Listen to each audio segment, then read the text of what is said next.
De afgelopen weken zakte het naar een 50 stuks, 30 stuks. Maar vandaag waren het er geloof ik maar 17. Meesken doggen hield iets minder vaak een coronatest bij de GGD.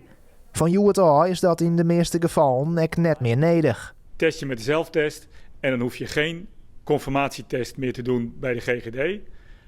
Het mag wel. Wat gewoon zo blijft is dat er bij zorgpersoneel nog wel aangeraden wordt om de confirmatietest te doen. En ook bij mensen die in een zorginstelling wonen, in een verzorgingshuis, maar ook mensen die naar de dagbesteding gaan. Als meesken dat graag willen of op reis gaan, kunnen ze nog heel tijd gewoon te lonen bij de GGD.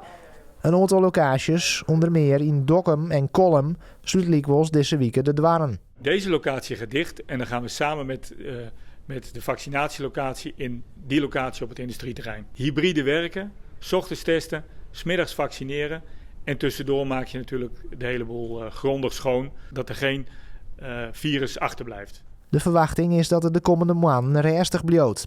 Van gewoon personeelsleden had de GGD daarom afscheid naam.